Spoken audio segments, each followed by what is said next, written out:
안녕하세요. 김호준입니다. 박항서 감독이 AFC U23 대회에서 베트남 팀을 이끌고 준우승을 했죠. 많은 언론들이 박 감독의 성과를 다루고 베트남에서 얼마나 큰 환영을 받았는지 보도도 했습니다. 두 가지 아쉬운 점이 있습니다. 생각해보면 우리도 2002년 그렇게 감격을 했었죠. 그런데 단순히 축구에서 이겨서 그랬나요? 그게 전부는 아니었습니다. 베트남 국민들은 왜 그렇게까지 감격했을까? 그 이야기가 빠졌죠. 두 번째, 2002년 당시 히딩크에게 고마워서 네덜란드 히딩크 동네까지 찾아가고 다큐도 만들어지고 했었습니다. 네덜란드 사람들은 기분이 좋았겠죠. 그런데 그 이상의 관계로는 두 나라가 발전하지 못했습니다. 이제는 우리가 네덜란드가 됐습니다. 베트남과의 관계는 어떻게 다른 레벨로 만들 수 있을까? 역사를 따져보면 우리는 베트남에 빚이 있죠. 그 이야기가 빠졌습니다. 두 이야기 뉴스공장이 앞으로 다뤄보겠습니다. 김호준의 약속이었습니다.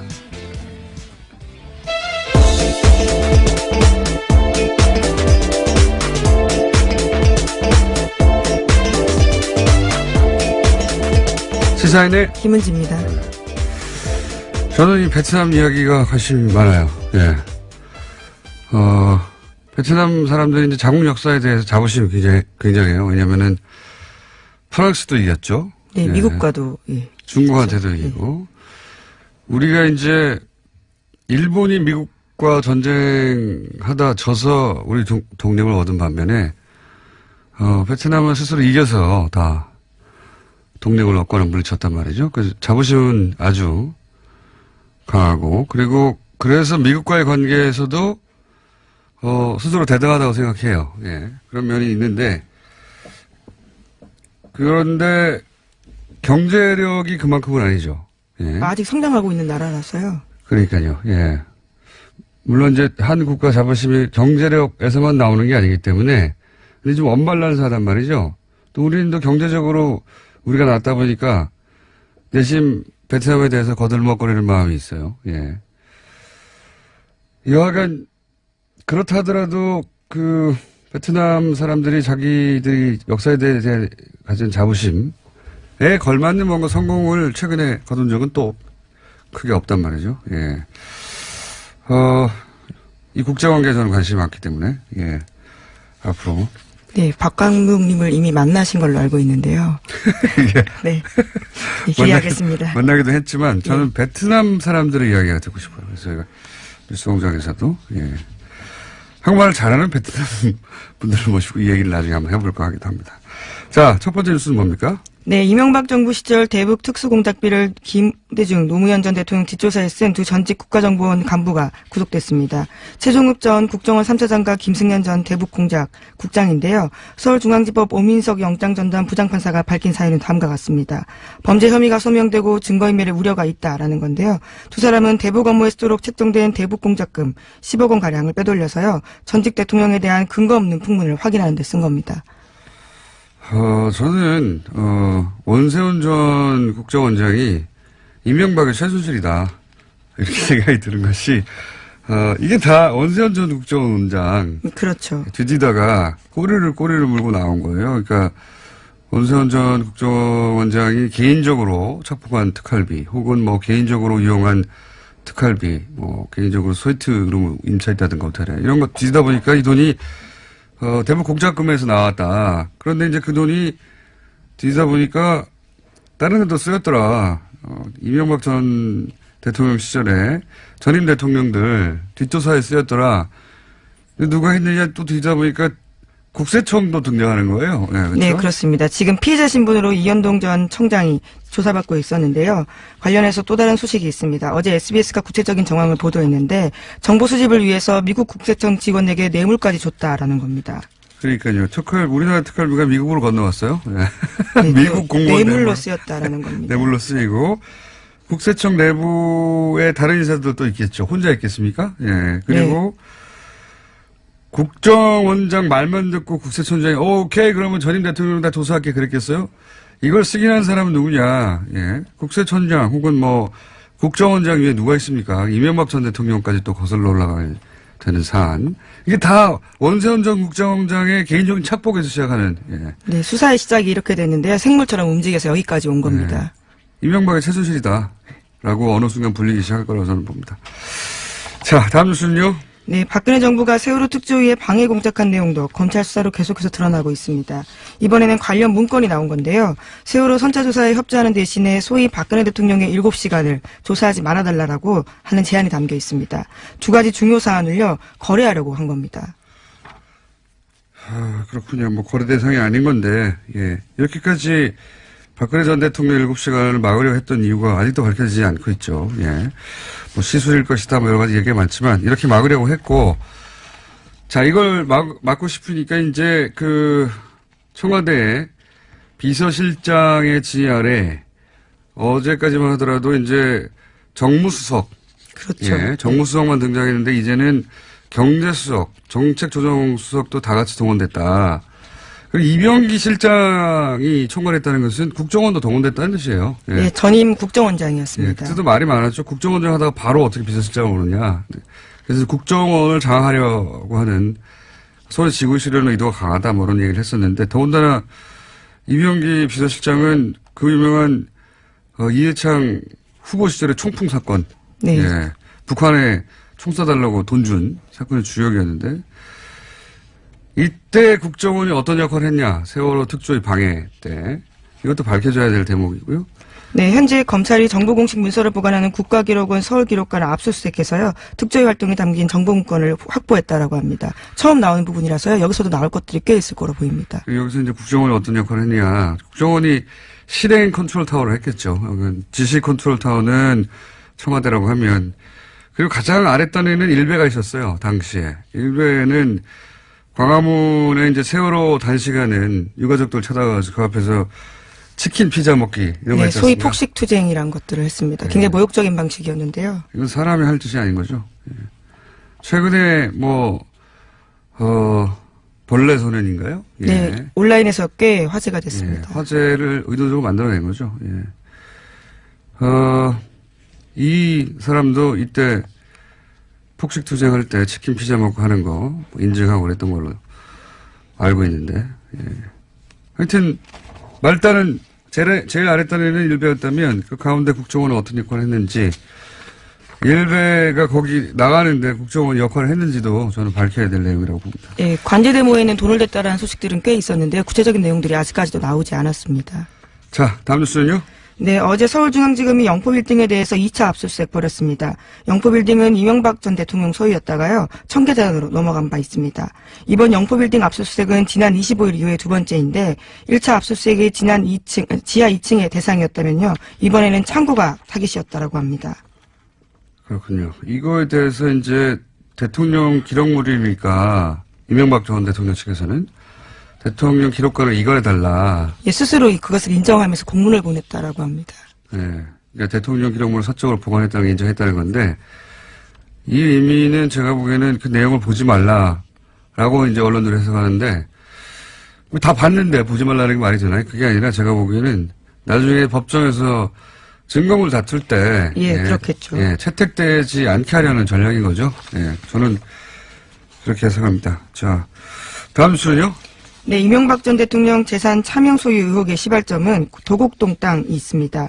이명박 전 대통령의 소유라면서 무조건 사야 한다라는 회사 상부의 지시로 매입하게 됐다라는 핵심 실무자의 구체적인 증언이 한겨레신문 보도로 나왔는데요. 김대정 씨와 회사 본부장한테 들은 얘기를 근거로 검찰에도 그와 같은 진술을 했다라고 이야기합니다. 이와 같은 진술을 한 사람은 포스코건설 박아무개 전 개발사업본부 팀장입니다. 그러니까요. 이제 이게 포스코 포철에서 그 땅을 사들인 이유. 예, 당신은 네. 포스코 개발이었다라고 하는데요. 예. 포스코 그룹인 거죠, 결국. 예. 포스코에서 이 땅을 사들인 이유에 대해서 그 땅이 이명박 전 대통령이 땅이기 때문에 샀다는 이야기는 사실은 2007년 대선 당시에도 나왔었어요. 아주 큰 쟁점이었습니다. 예, 나왔었고, 어디서 나왔냐면은 99년인가요? 예, 1998년에 감사원 진술 내용이 네, 있다는데요. 감사원에서 포스코 특별감사할 때 이 땅 왜 샀어? 그랬더니 당시 김만재 회장이 그거 이명박 씨 거라고 해서 샀다라고 진술한 내용이 감사원의 특별 감사 내용이 있어요. 네, 특정감사 문답서에 열람한 결과요. 관련된 내용들이 나왔습니다. 있는데도 부인한 겁니다. 감사원에 문서로 남아있는데, 그때는 다들 그렇게 대충 하고 넘어갔어요. 네, 이 부분은 무소속 의원들도 문제 삼았지만요. 박근혜 후보도 문제 삼았었습니다. 하지만 당시에 박형준 대변인이 이와 같이 반론을 했는데요. 최종감사 보고서에 나와 있지 않다라는 주장이었습니다. 최종감사 보고서에 별지를 다 붙이나요? 어쨌든 당시 이제 문답을 할 때 김만재 회장을 불러서 이거 왜 샀어요 할 때 이명박 씨 거라서 샀다라는 얘기가 이미 기록으로 남아있는데 감사원에 공식 그거를 뭉개고 넘어왔습니다 당시는. 예. 근데 지금 이제 다시 10년 지나서 나는 그렇게 들었다는 얘기가 나온 거죠. 예. 이명박 전 대통령이 땅이어서 포스코가 샀다. 사실 도곡동 땅이 이 BBK 다스 다 연결되는. 그렇죠. 예. 왜냐하면 이 돈을 팔아서 다스로 들어가고 다스로 들어간 돈이 다시 BBK에 들어가고 그 돈이 다시 주가 조작에 쓰였거든요. 예, 차명 의혹의 시작점 같은 곳입니다. 그러니까 이 땅의 주인이 끝에 주가 조작의 주범인 거예요. 예, 그렇게 연결되는 건데 그 얘기 이제 다시 원점으로 돌아가서 나오기 시작했습니다. 자, 다음 뉴스는요. 네, 청와대가 어제 이명박 전 대통령을 평창올림픽 공식 행사에 초청했습니다. 이에 대해서 이명박 전 대통령도 참석하겠다라는 뜻을 밝혔습니다. 재밌는 일입니다. 저는 내부 갈등이 있었을 거라고 봅니다. 왜냐면은, 참석해서 이 올림픽은 내가 유치한 거야. 라고 하는 모습을 보여주고 싶은 욕망이 있을 것이고. 지난 기자회견에서도 그 이야기를 했었습니다. 예, 그래서 올림픽까지 유치한, MB를 올림픽 직후에 이렇게 조사하면 되겠느냐고 하는 어떤 국민 여론, 동정 여론을 일으키고 싶은 욕망이 있을 것이고, 또 한쪽에서는 왜 현 정부에 이용되느냐, 정치보복 아니라고 하는, 그런 프로파간다에 이용되는 것이다. 내부적으로 저는, 이 왈가왈부 했을 거라고 봐요. 근데 네. 이제 결국 가기로 한 거잖아요? 네, 한병도 수석이 밝힌 바로는요, 화합과 통합의 장이 됐으면 좋겠다라는 당부 이야기를 했다라고 합니다. 이명박 전 대통령이. 네, 수사하지 말라는 얘기인데, 그럼에도 불구하고 간다는 자체가 더 이상 싸울 거리가 없다는 겁니다. 이거라도 기대하는 거예요. 예. 잡을 동아줄이 없다. 뭐, 지금쯤이면 벌써 대형 전쟁이 벌어졌어야 되는 거 아닙니까? 그동안에, 큰 소리로 치자면. 네, 예. 폭로할 게 많다. 이전 투구하자는 거냐. 수많은 말들을 했었습니다. 그러니까 우리라고 없겠냐. 없는 거예요. 자, 다음 뉴스는요? 예, 어제 대검찰청에서 안태근 성추행 의혹과 관련해서 진상조사단을 꾸리고 사실규명에 나섰습니다. 검찰 내에서 성폭력 문제와 관련해서 진상조사단이 꾸려진 것은 처음 있는 일인데요. 서울 동부지검장을 맡고 있는 조희진 검사가 조사를 지휘합니다. 알겠습니다. 이거는 앞으로 계속 뉴스가 나오겠네요. 그때 또 다뤄보기로 하고요. 오늘은 미니가 하나 있어가지고, 5분까지밖에 못하겠네요. 뉴스를. 자, 다음 뉴스는 뭡니까? 네, 국민의당이 오는 4일로 예정됐던 전당대회를 취소했습니다. 전당대회 참석자, 그러니까 대표당원의 당정 문제가 불거진 걸로 취소 이유를 들었습니다. 제가 어제 예언했지 않습니까, 이거? 네, 국내 유일하게. 예. 정치의 언어는 해석기를 따라 돌려야 되거든요. 예. 저는 이럴 줄 알았습니다. 예. 일단 저의 예언 성취 기록관에다가 보관해 주시고요. 아, 그럼 기록관이 있습니까? 보관해 주시고, 이게 말이 안 되는 거였거든요. 그 이유가. 그러니까 이제, 민주평화당 창당 발기인의 이름 올린 사람하고 현재 대표당원하고 1000명 정도 중복돼가지고 안 된다. 이런 이유를 달았잖아요. 네, 어제도 소개드린 바가 있는데요. 네. 결과적으로 그 내용을 이야기한 겁니다. 그 말이 안 되는 것이, 정말 하고 싶으면 이분들 당원권 정지시키면 됩니다. 예, 당원권 정지시키고, 그리고 뭐, 동명이인도 뭐 얘기할 수 있는데, 동명이인은 전화해보면 알죠. 예, 왜냐면은, 진작에 당원들 모집단을 줄이기 위해서 전화 다 했었어요. 또 전화해보면 되죠. 전화해가지고, 민주평화당에 발기로 이름 올렸냐. 동명이인이 얼마나 된다고요? 뭐, 걸러내면 되고, 1000명 줄면 더 좋잖아요. 모집단도 줄고. 그런데도 안 하는 거예요. 그런 이유가 안 되는 거죠. 진짜 이유가 아닌 것이고, 예. 제가 보기에는, 3000명 정도 모을 자신도 없고, 혹여 먹었다가 통과 안 될지도 모른다. 자신도 없고. 그래서 그러니 그냥 하지 말자. 이거 어차피 언론도 세게 공격 안 하거든요. 이거 말도 안 되는 겁니다. 따지고 보면. 우리 정당사에서 한 번도 존재하지 않았던 케이스예요. 당원이 있는데 그거 다 무시하고 뭉개고 한다는 건. 이 믿는 건 이제 망각의 힘. 예, 시간이 지나면 잊혀진다. 그리고 이제 언론이 그렇게까지 투도를 펴지 않는다. 예. 또 하나는 선거가 되면 어차피 갈려서 어느 한쪽을 차악을 선택하는 선택이기 때문에 선거에 다 잊혀질 거라고 그거 믿고 이러는 거죠. 예. 네, 이건 정당사의 길이 남을 말도 안 되는 케이스입니다. 정말. 오늘 박지원 대표가 나오는 얘기 하시겠군요. 제가 이렇게까지 길게 할 필요는 없네요. 예. 오늘은 여기까지 하겠습니다. 시사인의 김은지였습니다. 감사합니다. 네. 저희가 바로 준비한 미니가 있습니다. 오늘 새벽 0시부터 YTN 노조가 파업에 돌입을 합니다. 그래서 어제 마지막으로 자신이 진행했던 뉴스 클로징에서 파업 동참을 선언한 YTN 나연수 앵커 연결해서 은행 좀 잠깐 들어보겠습니다. 안녕하세요. 네, 안녕하세요. 자, 뉴스 생방송 하시다가 클로징에서 파업하게 돼서 이제 못 뵙게 됐다고 얘기하셨는데, 요 생방송에서 요 내용을 말씀하신 이유가 뭡니까? 파업을 선언했다고 저는 생각하진 않고요. 예. 원래 이제 앵커들이 뭐 하루 휴가를 가더라도 자리를 비우게 될 때는 시청자분들께 어떤 사유 때문에 앵커의 얼굴이 바뀌었는지를 설명을 하도록 저희 회사는 하고 있습니다. 아, 그렇군요. 그래서 저도 상당 기간 이제 제 자리를 비우는 거기 때문에 솔직하게 말씀을 드리는 것이 맞다고 생각을 해서 이야기를 했는데요. 이게 파업을 뭐 선언했다고 이렇게 크게 관심을 가지게 될 줄은 몰랐습니다. 예, 파업 동참을 선언하신 거죠. 예. 예. 예. 그러니까 사정 설명을 하셨다 정도로 본인은 생각하고 그 멘트를 하신 거군요. 네, 그렇기도 했고, 뭐, 사실 그대로를 말한 것이고요. 예. 지금 YTN 뉴스 앵커들의 얼굴이 이제 오늘부터 많이 바뀔 겁니다. 뉴스 시간대도 많이 바뀔 거고요. 이 회사 상황에 대해서 시청자분들께 설명하지 않는 것 또한 기만이라고 생각했습니다. 자, 여전히 YTN이 왜, 뭐랄까요? 다른 방송사들 파업이 끝나는 상황인데, 파업에 네. 들어가는지 아직 많이 알려지지가 않았어요. 그죠? 네. 그 설명을 좀 해주시죠. 네. 저희가 해직 기자들 이제 모두 지난해 복직을 하면서 제대로 된 방송을 할 수 있을 거라는 기대를 많은 사원들이 가지고 있었는데요. 일단 저희는 지난번에 이제 사장 선임된 최남수 사장의 부적격성에 대해서 끊임없이 사내 문제 제기가 있어 왔고요. 그 부분에 대한 우려를 조금 불식하고자 노사 합의를 통해서 어느 정도 보호장치를 마련해 놓고 이제 사장이 취임을 했습니다. 근데 취임을 하자마자 제일 먼저 한 일이 그 합의를 파기한 것이었거든요. 사원들과 약속했던 국장 내정자 지명을 거부하고 다른 인사를 지명을 하면서 스스로 합의를 파기했기 때문에 어떻게 보면 사장 취임의 전제 조건을 스스로 깨뜨렸다고 볼 수가 있겠습니다.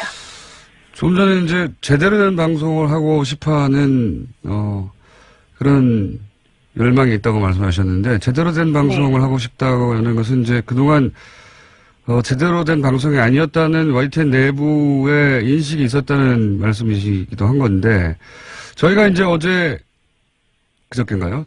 민원연 그 사무처장 김원경 사무처장 나와서 YTN이 매우 기계적으로 균형을 갖춰서 보도하는 것 같지만 또 들여다보면 그 안에 의제 설정부터 편향되어 있다. 이런 이제 지적을 했습니다. 이 지적에 대해서는 어떻게 생각하십니까?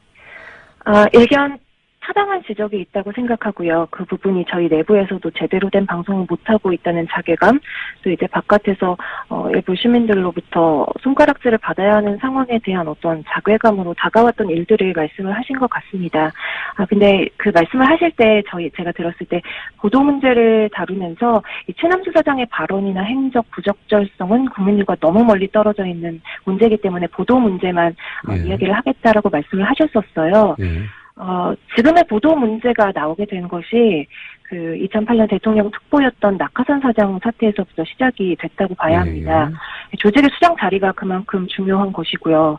또 그 조직이 국민의 알 권리를 보장하고 공공의 이익을 지켜야 할 저희 같은 24시간 뉴스 채널이라면 정말 중요하겠죠.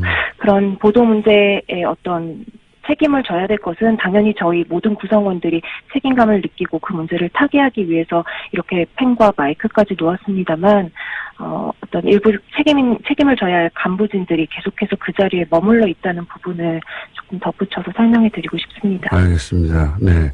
민간연에서는 이제 조직 내부의 문제보다는 그렇게 해서 보도되는 내용에 대한 이야기를 했는데 그게 결국은 조직이 그렇게 편향되어 있기 때문에 그런 결과가 나온 것이라고 이제 그래서 조직이 이런 또 문제 있는 사장에 의해서 그대로 유지되면 똑같은 내용이 나올 테니 이제 파업을 하시는 거다 이렇게 제가 이해했는데 예. 그런데 YTN 총파업이 제가 기억하기로 세 번째인데 네. 이번에 파업의 어떤 찬성률은 어떻습니까? 저희 세 차례 파업 가운데 가장 높은 찬성률을 기록했고요. 그렇군요. 거의 80%에 육박하는 찬성률로 가결이 되어서 노조 집행부조차도 예상하지 못했던 반응이었습니다. 심지어 이 파업 찬반 투표는 최남수 사장이 노사 합의를 파기하기 이전에 치러진 투표였거든요. 그럼에도 불구하고 이 정도의 찬성률이 나왔다는 것은 그만큼 공정방송에 대한 내부 열망이 굉장히 높이 올라와 있고 저희 기자들로서는 이번이 정말 마지막 싸움이고 여기서 물러나면 이거는 회사 존립의 문제다라는 위기의식을 가지고 있다고 보고 있습니다. 외부에서 느끼는 것보다 YTN 내부 구성원은 훨씬 더 심각하다고 생각하는 거군요. 예. 네, 그렇습니다. 알겠습니다. 이 파업 때문에 YTN을 즐겨보시던 분들 왜 시간대도 달라지고 사람도 달라졌나 싶으실 텐데, 이 파업을 어쨌든 지켜볼 수밖에 없는 외 청취자들, 일반 국민들에게 혹시, 이 파업에 동참하기로 한 장본인 중에 한 사람으로 뉴스를 멈추고라도 하고 싶은 말씀 있으면 마지막으로 해주십시오. 네, 제 또래 기자들 중에 YTN 보면서 기자 꿈꾸는 사람들 많을 것 같습니다.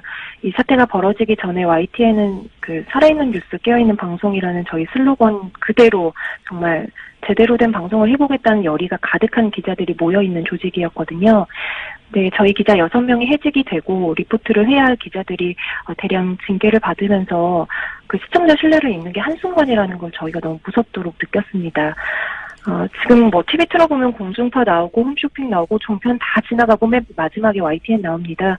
그만큼 저희의 존재감이 잊혀진 건 아닐까 저는 요새 외로움을 많이 느끼는데요. 그래도 저희 조직은 그 언론사 체육대회 할 때도 항상 유니폼에 공정방송 새기고 달리는 조직이고요. 사내 게시판에는 지금도 하루에도 몇 개씩 개인 성명, 기수 성명이 올라오고 있습니다. 저희의 이런 진정성을 좀 믿어주시고 관심을 가져주시고 적극적으로 목소리 내서 응원을 해주시면 좋겠습니다. 저희는 꼭 공정방송 찾아서 돌아와서 다시 진짜 뉴스 하겠습니다. 알겠습니다. 앵커들이 다 이렇게 말을 잘하나요? 고맙습니다. 주어 수로가 딱딱하네요. 오늘 말씀 감사합니다. 네, 많은 관심 부탁드립니다. 감사합니다. 네, 지금까지 YTN 나연수 앵커였습니다.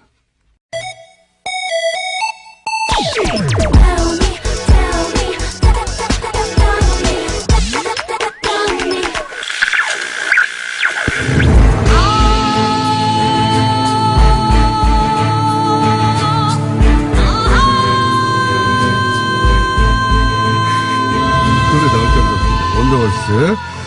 부제로는 머리끄댕이도 등장했다가 최근에는 동시상영. 세 사람이 동시에 얘기하는 3원 중계밭 방송 같다 해가지고. 더불어민주당의 박영선 의원 나오셨습니다. 네, 안녕하십니까. 네, 자유한국당의 나경원 의원 나오셨습니다. 안녕하십니까. 네, 오래간만입니다. 지난주에 제가 개인적으로 모친상을 당해서 참 나오지 못했고요. 박영선 의원님께는 이 자리를 빌어서 문상에 와주신 것을 감사드립니다. 아이고, 별 말씀을요. 뉴스공장팀은 안 오셨던데. 안 왔더라고요, 문자가.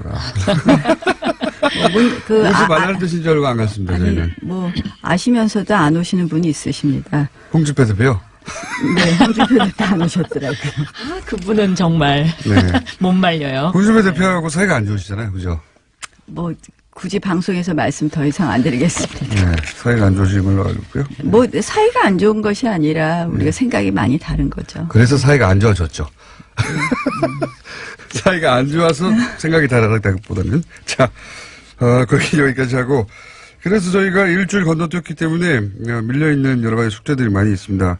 시간 순으로 할까요? 밀렸던 것부터? 아니면 최근 것부터 할까요? 역순으로. 그거야 사회자 맘이죠. 알겠습니다. 네. 그러면은 시간 순으로 하겠습니다.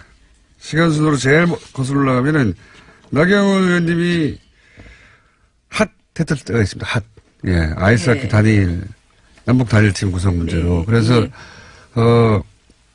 이 자격을 박탈해야 된다. 올림픽위원 자격. 뭐 청원도 올라가고 그래서 청와대에 20만 명이 넘었습니다. 아니 자, 그거는 이제 일단 본인 입장 말씀해 주시고요.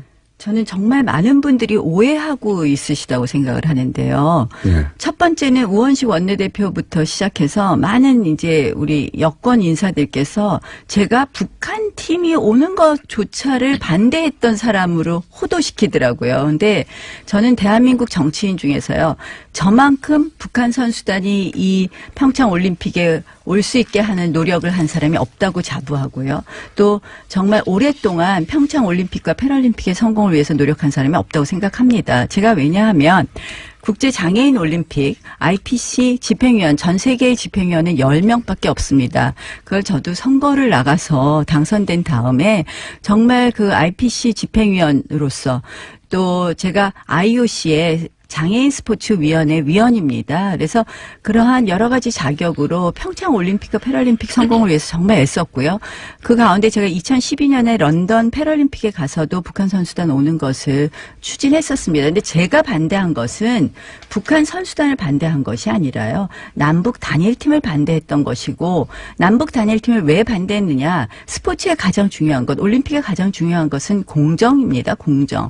이것을 공정에 반해서 급박하게 우리 선수들의 기회를 박탈한 이 아이스하키 단일팀은 반대할 수밖에 없었고 그것을 그러면 제가 어떻게 해서 이 아이스하키 단일팀은 무산시키고 다른 방법으로 북한 선수들이 온다든지 이런 식으로 하는 것이 맞겠느냐. 제가 할 수 있는 일은 저는 국제 스포츠계에 여러 가지 제가 인맥이 있기 때문에 그 의사를 전달하는 거. 우리 국민들도 70% 가까이 또 어떤 여론조사는 80%더라고요. 반대하시는 것을 표시하는 수밖에 없었기 때문에 시간을 많이 제가 주시네요. 예.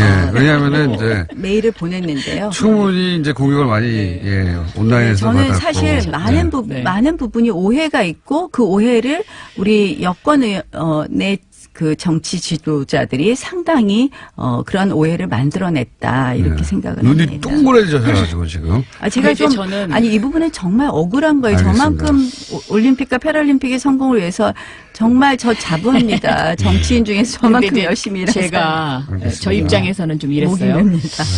첫째 이제 뭐 왜 그러셨나 네. 굉장히 좀 속상하더라고요.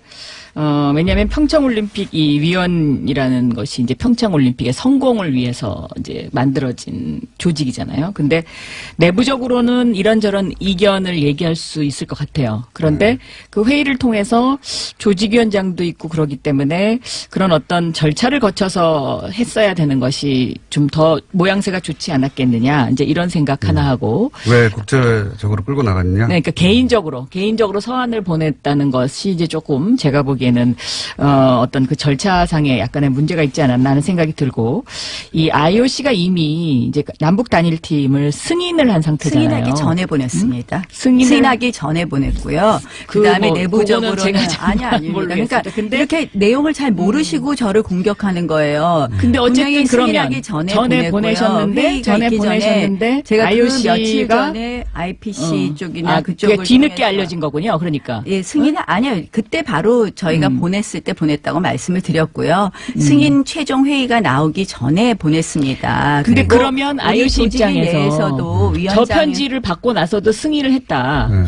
그렇다면 그러니까 이거는 제가 보기에는 IOC의 IOC가 이 올림픽의 목적이 궁극적인 목적이 평화에 있다. 그리고 저는 그 여러 가지를 해석할 수 올림픽이라는 것이 고대부터 올림픽 기간 동안에는 서로 정쟁을 자제하고 그렇죠. 휴전을 하자라는 이 정신이 계속 이어지고 있고 그 정신에 반대하는 게 아닙니다. 그다음에 또 하나는 네. 작년 11월 달에 유엔이 이 평창 올림픽 휴전 결의안을 만장일치로 채택을 했거든요. 그러니까 그 휴전을 위한 상징이 뭐냐? 이게 남북 단일팀이다. 아니죠. 이제 IOC는 이렇게 이제 해석을 아니죠. 하고 있는 IOC는 뭐 우리 정부의 네. 입장을 대변해주고 우리 정부가 이야기를 한 것으로 알고요. 저는 이희범 조직위원장님께도 이 이야기를 말씀을 드리기도 했고요. 저 할 거 다 했습니다. IOC가 승인 결정하기 전에 IOC 회의 이전에 제가 이미 사신을 보냈고요. 그 다음에 저는 이 성공을 위해서는 아이스하키 단일팀이 중요한 것이 아니라 북한 선수단이 많이 오는 거. 제가 보니까 IOC가 생각보다 북한 선수단을 여러 가지 종목에 5가지 이벤트인가요? 허용을 했습니다. 전 그건 잘한 결정이라고 생각을 합니다.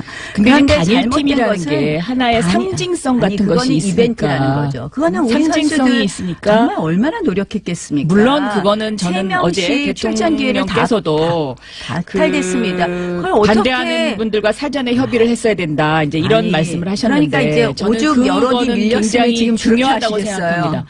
제가 보니까 밀려서라기보다는 제가 보니까 이거는 원래 이런 분이에요. 아니 그러니까는 정말 잘못한 거예요. 다수가 찬성하더라도 소수가 이거는 반대하면 그것을 가서 협상을 하고 와라. 제가 이런 5.1 채널 가동 중입니다.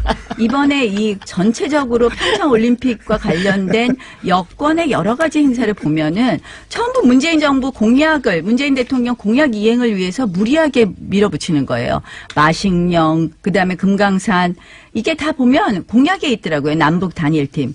아니 제가 언제 북한 선수단 오는 거 반대하나요? 저는 패럴림픽도요. 공약이라는 것은 지키기 위해서 근데 중요한 얘기하는 것은 것이고 공약을 위해서 그 공약이라는 것이 이 부당하게 선수들의 희생을 강요했고요. 그러니까 오죽했으면 저런 발표를 하셨겠습니까? 근데 제가 보니까 저를 갖다가 아니 왜 호도하는지 왜 오해하시고 그렇게 얘기하시는지 정말 자, 그러면은 답답하더라고요. 가장 호도하는 지점은 어디입니까? 그러니까 남북 단일팀을 반대한 건데 북한 선수단이 오는 것을 반대한 사람으로 만들었더라고요. 자, 그럼 여기에 대해서 한마디 더 해주시고. 저는 이 남북 단일팀 문제와 관련해서는 전 세계가 평창 올림픽이 평화로 치러지기를 간절히 바라고 있는 하나의 상징적인 것이다. 그런데 다만 그 소수라고 무시하지 않고 사전에 설득하려는 노력이 필요하다라고 말씀하신 문재인 대통령 말씀처럼 그러한 노력이 조금 더 필요하지 않았나. 그리고 아이스하키 선수들의 그런 심정은 충분히 이해를 할 수 있다. 이런 입장입니다. 그러면 제가 이제 나경원 의원님한테 여쭤보자면 단일팀을 만드는 과정에 예를 들어서 정부가 메시지 관리를 잘못했다든가 혹은 뭐 충분히 한국 선수단에게 설명을 했어야 한다든가 이런 문제가 있었던 건 정부가 인정했단 말이죠. 그게 잘 됐다 하더라도 단일팀을 하면 안 되는 건가요? 아니죠. 그러니까 충분히 네. 충분히 그런 메시지 전달을 했어야 되는 것은 물론이고 저는 미리부터 준비를 했어야 된다고 생각합니다. 그거는 불가능한 일이었죠. 미리 준비하는 것은.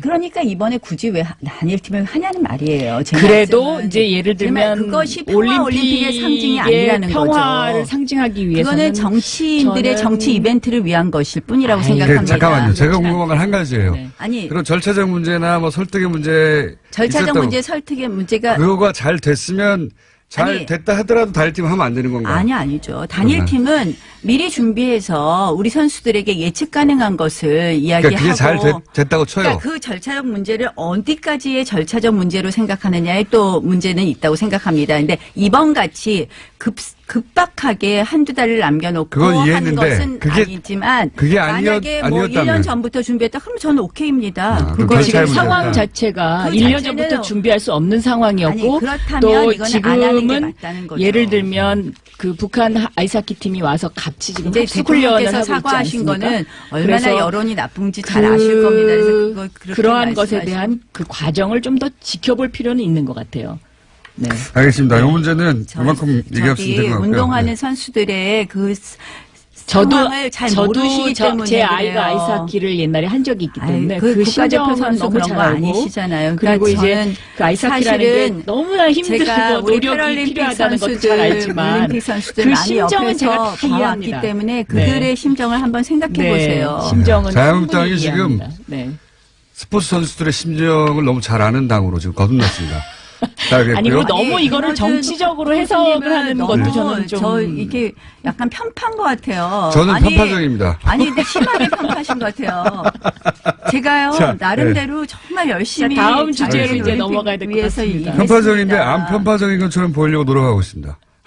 아무도 안 믿습니다. 편파적이라는 거 다 알고 있습니다. 자, 요 문제는 근데 나경원 의원님에게 충분히 발언 기회를 더 많이 드린 것 같아요. 네. 네. 해명 기회와. 네. 이거 이제 납득하냐 못하느냐는 청취자들이 결정할 문제인 것 같고요. 자, 이 거슬러 올라가다 보면 최근에는 이제 마식령 스키장 얘기도 있고 뭐 북한이 취소한 문제도 있고 하는데 통털어서 그냥 최근에 이 올림픽 관련해서 거기에 따라붙고 있는 남북관계 사이에 벌어진 일들에 대해서 논평하실 거 있으십니까? 뭐 제가 박영선 의원님 말씀하세요. 제가 어제 계속 이제 말- 우리나라 선수단이 그 마식령 스키장을 이제 연습하러 가지 않았습니까? 네. 근데 텔레비전으로 제가 이렇게 보니까 그 선수들의 표정이 굉장히 밝더라고요. 그리고, 뭔가 이렇게 그 호기심 어린 눈. 그래서, 물론 여러 가지로 평창 올림픽을 진행하기 위해서 이제 이런저런 그 이야기들이 있긴 합니다만은 어쨌든 저는 이 평창 올림픽이 평화 올림픽으로 치러지면 우리들의 어떤 그 미래와 관련해서 여러 가지 상징적인 의미가 있지 않냐. 그리고 특히 세계에서 지금 이 평창 올림픽을 주목하는 가장 그 중요한 이유 중에 하나도 과연 한반도가 평화 체제가 정착할 것이냐 아닐 것이냐 이런 데에 대한 관점이 굉장히 많기 때문에 참 중요한 시기다 이렇게 생각하고 있습니다. 네. 박영선 의원님 참 제가 박영선 의원님 좋아하지만 이 부분에 있어서는 너무 꿈이 크신 것 같습니다. 제가 보기에는 이번 평창올림픽 관련해서는 정말 북한의 갑질 중에 갑질, 정말 갑질 북한이라는 얘기가 나오지 않습니까? 지금 저희가 정말 거기에 끌려가고 있어요. 금강산은 한다 그랬다 하루 전에 취소를 하고요. 마식령은 우리 대표 선수는 아무도 안 갑니다. 한마디로 북한이 자랑하는 김정은의 치적을 자랑하고 있고요. 지금 우리 개막식 전날, 지금 거의 8월 전날 북한이 북한 군 창건 기념일을 4월 15일마다 매년 행사하던 걸 올해 2월 8일로 갑자기 바꿔서 하루 전에 열병식을 하고 평양 있습니다. 방송 듣는 것 같은 아니 느낌. 그러면 결국 그 열병식을 알겠습니다. 하고 나서 평화올림픽이 과연 될 수 있느냐. 저는 정말 걱정입니다. 알겠습니다. 왜 북한이 네. 하자는 대로 우리가 끌려가야 되는 것인지. 북한 주도하에 모든 일이 이루어지고 있다. 자, 여기 대해서요. 저는 예를 들면요. 집안에서도 형님이 좀 양보를 해야 되지 않습니까? 동생이 와서 앵앵거리면 그것을 달래기 위해서는 일단은 앵앵거리면. 네. 그게 중요한 건요. 북한은 더 큰 북한이 것을 형님이라고 얻는다. 생각하지 우리를 더 형님이라고 큰 것을 생각 안 얻는다. 합니다. 그래서 지금 이제 행무들든 우리는 본인들이 약간 뭔가 좀 형님이라고 그 생각합니다. 손해 보는 듯한 그런 느낌을 가질 수도 있을 것 같아요. 그렇지만 옛말에도 일보 전진을 위해서는 반보 후퇴해라는 이야기가 있듯이 잠시 좀 저는 더 크게 베풀고 크게 얻는다. 저는 이런 것이 좀 더 필요하지 않나 이렇게 저는 보고 있고요. 예전부터요. 교류를 통한 변화, 접근을 통한 변화주의자입니다. 저는 통일에 있어서도 교류와 접근을 반대하지 않습니다. 그러나 거기에는 분명히 원칙이 있어야 되고 방향이 있어야 됩니다. 그런데 그것이 교류를 위한 교류를 위해서 한마디로 아무런 원칙 근데 없이 나경원 그저 하자는 대로 의원님은 하는 평양 안 것은 가보셨죠? 저는 아니라고 평양을 생각합니다. 저는 가봤어요. 평양 안 가봤습니다. 대성만 가봤습니다. 평양을 가봤는데 2002년도에 서울 평양 위성생 방송을 위해서 그런데 사람은 만나야 되거든요. 만나면 뭐든지 아니. 해결이 됩니다. 그리고 제가 이 평양 가서 정말 정말 여기는 정말 못 살 때구나 이제 이렇게 느낀 것이 제가 방송 전에 그 문까지 감금당했었어요. 그러니까는 원고를 내놔라. 그래서 내 원고는 내 머릿속에 있다. 제가 이러고 버텼거든요. 그런데 그런 곳입니다. 그렇지만 제가 보기에는 어쨌든 한반도의 평화 정착을 위해서는 형님 나라인 우리 대한민국이 지금 이 평창올림픽을 평화적으로 끌고 가서 이것을 세계의 어떤 그 상징적인 것으로 만드는 것, 이것이 더 큰 대의다라고 생각합니다. 네, 열병식을 한번 보시죠. 여기까지 하고 말씀 안 드리겠습니다. 요사는. 걱정됩니다. 네. 자, 최근에 이제 두 분이 마침 또 여성 의원이라 이 사안에 관심이 많으실 것 같은데, 서지현 검사를 통해 드러난 이제 이 성추행 의혹 그리고 폭로 요건에 대해서 혹시 두 분이 각자 하실 말씀 있으면 시간 드리겠습니다. 저는 이 사건이요, 그 검찰이 너무 무소불위의 권력을 갖고 있기 때문에 일어난 것이다. 예를 들어서 이제 검찰이 그 상명하복 문화라든가 또 이 어떤 자정 능력이 없는 검찰의 문화 조직, 이제 이런 것들인데요. 검찰이 특히 이제 이 명령과 복종이라는 단어를 굉장히 좋아합니다. 왜냐하면 우리나라 법조문에 경찰은 검사의 명령에 복종하여야 한다, 이런 법조문이 있었거든요. 그런데 제가 이제 이것을 법사위에서 법사위원장 하면서 없애버렸는데, 이런 상명하복 문화와 그다음에 그 무소불위의 권력, 기소권과 수사권 모두를 움켜쥐고 있는 이런 상황에서는 이런 그 성추행 사건이 일어나더라도 검사는 이 수사를 완전히 없애버리거나 아니면 조작하거나 할 수 있는 그런 권력이 있기 때문에 이런 것들이 앞으로도 지속될 수밖에 없다. 저는 그런 생각을 그래서 했습니다. 공수처적으로 연결되는 그런. 네, 그러니까 저는 그러니까 검경 수사권 조정을 해야 된다라는 조직의 입장입니다. 속성도 바꿔야 된다, 이게. 네. 예, 저는 조직과. 사실은 일단 서지현 검사의 용기를 칭찬합니다. 예. 그리고 말씀하신 대로 정말 그 용기를 더 칭찬해야 되는 것은 상명하복의 이러한 검찰 조직에서 이런 용기를 내는 것은 어떻게 굉장히 보면 힘든 일이죠. 네. 다른 조직보다 더 힘든 일이었다고 생각을 하고요. 저는 그런 면에서 이러한 서지현 검사의 용기를 어떻게 우리가 그러면 우리 사회에 결실 있는 정말 뭐 우리 사회의 어떠한 결과를 만들어내어야 될 것인가. 네. 저는 이러한 우리 사회에 아직도 만연해 있는 이런 성 문제, 특히 이 성희롱, 성추행, 성차별 뭐 이런 문제를 해결하는 계기를 만들어야 된다고 생각을 합니다. 그래서 지금 이제 공수처 쪽으로 가는 거는요, 좀 정말 뜬금없는 것 같아요. 이거는 검찰이라서 더 그랬다? 물론 더 그런 부분이 있을 겁니다. 그래서 저는 서지현 검사의 용기를 칭찬하는데요. 그렇다고 해서 이것은 공수처 사안도 아니에요. 공수처 그동안 법안들이 여러 가지 나왔는데요. 그러니까 공수처 제가 법안, 주장하는 거는 네, 이 뭐 사안이 기소권과 아니라고. 수사권을 분리해야 된다는 거죠. 그러니까 예를 들면 수사권이 경찰에 가 있다라고 했을 때 검사들이 과연 지금처럼 이렇게 오만한 태도를 가질 수 있겠느냐. 그러니까 뭐 그리고 경찰 내에는 이런 어떤 그 성범죄와 관련된 것을 고발하는 고발센터가 있어요. 그리고 경찰은 스스로 이제 이런 자정 능력을 하려고 굉장히 노력을 하고 있는데 고발센터를 운영한 후에 상당히 이 건수가 줄어들었다라는 그런 통계가 있거든요. 근데 검찰 내부적으로는 이런 성범죄와 관련된 그런 조직 문화에서 일어나는 일들을 고발하는 고발센터조차도 없더라고요. 그러니까 검찰 네. 내에 이제 그러한 문화 변화, 그러니까 바뀌는 그런 계기를 만들어야 되는 것도 중요하지만 저는 검찰의 문제만은 아니라고 생각을 하는 거죠. 우리 사회에 아직도 정말 물론 그렇습니다. 그래서 물론 저는 이것을 그런데 좀 더 크게 물론 네. 검찰 내에 조직을 바꾸는 부분도 저도 찬성합니다. 그리고 조희진 검사장이 이제 단장을 단장. 맡으신 것으로 네. 알고 있는데요. 그래서 이번 사건을 계기로 해서 검찰 내의 변화도 있어야 되지만 우리 사회 전체의 변화에 물꼬를 트는 그런 계기가 되기를 바랍니다. 알겠습니다. 좋은 말씀이시고. 근데 이제 자유한국당으로서 약간 곤혹스러운 게 사건에 연루돼서 언급된 이름 중에 최규일 의원 있지 않습니까? 예. 어떻게 되나요? 아니 저는 어쨌든 자유한국당이 논평을 제가 이렇게 저도 내지 최근에 않았던 걸로 제가 알고 있습니다. 제가 네. 보니까 제가 정확하게 체크 못했는데 내지 않았던 것 같아요. 늦게는 냈을 거예요 아마. 매우 다소. 잘못됐다고 생각을 합니다. 네. 왜 그리고 그리고 논평을 이제 내지 자유한국당이 않았을까? 검사 출신들이 많죠. 그 구성비를 보면. 검찰 그래서- 그런 이야기 자꾸 하시지 말고요. 검사 출신들이 많이 있습니다. 판사 출신보단 검사 출신이 많고 한데 네. 이제 근데 민주당에는 그중에 민변 지금- 출신이 많으신 것처럼 그 중에 이렇게 이제 이 최교일 검사는 제가 알기에는 그래도 비교적 그 선한 검사에 속하는 사람 중에 한 분인데도 저는 이번에 이 대응을 하시는 데 있어서 뭐 솔직하게 본인은 말씀하셨다고 생각할 수는 있지만 검찰국장으로서 아마 그 사건을 그 외부에 알리지 않아야 된다는 어떤 그런 강박관념도 상당히 있었을 것이다. 그 당시에는. 그러니까 저도 최규일 최규일 의원님하고 이야기를 아직 못 해봐서 저도 내용을 잘 모르겠지만 이제 이게 보니까 굉장히 오래된 사건이더라고요. 2010년도 사건이죠. 예. 그러니까 이제 한 8년 전 사건이니까. 네, 저는 이 당시를 뭐 정확하게 기억하고 있습니다. 나경원 박원순 의원이었습니다. 정치 구단주 국민의당 박지원 전 대표 나오셨습니다. 안녕하십니까? 안녕합니다. 안녕합니다로. 지난주부터. 그런데 예. 제가 처음으로 예. 교통방송을 들으면서 예. 폐쇄할 부분이 하나 있어요. 요 박영선, 나경원. 예. 이 사람들 방송 안 시켜야 됩니다.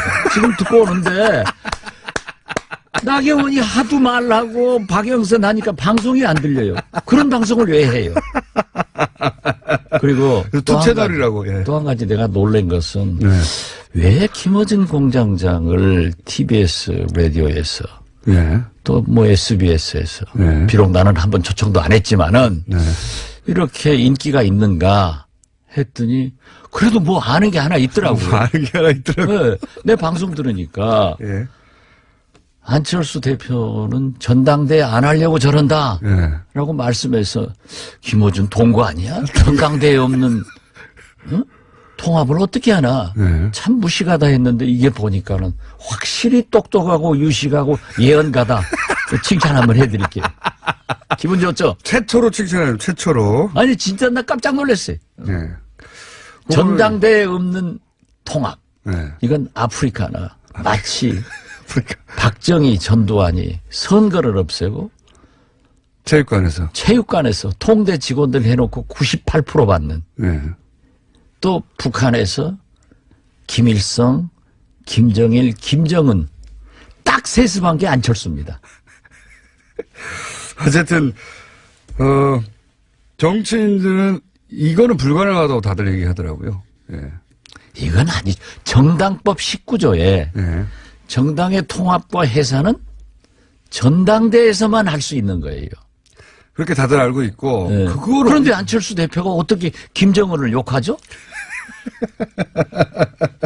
100원 그대로 하는데? 어제 노회찬 대표도 그거는 뭐 안 된다고. 예. 안 되죠. 안 된다고 하시는데 저는 전당대회 없으려고 하는 거다 딱 보면 모르겠냐고. 그런데 뭐 가야 그런 거라도 아니까 여기서 뭐. 그런 거라도 아니까. 이제 내가 그 자리 달라고 얘기 안 할게요. 그냥 마르고 닳도록 하세요. 근데 이거 진짜 우리 전당사의 길이 기억되겠죠. 전당대회 없이. 전 세계 전무후무하죠. 박정희, 전두환, 김일성, 김정일, 김정은, 아프리카의 뭐 촌배 이런 사람들 촌배. 야, 근데 이제 그 전당대회가 아마 성원이 안 되거나 3,000 이상 못 모으거나 아니면은 통과가 안 되거나 그런 리스크를 굳이 져야 되느냐 이렇게 생각했을 것 같고, 그런데 이제 정당에 계셨던 분들은 모두 반대했겠지만 안철수 대표는 상관이 없다고 생각했을 거라고 저는. 예. 그런데 그동안 해왔던 걸 보면.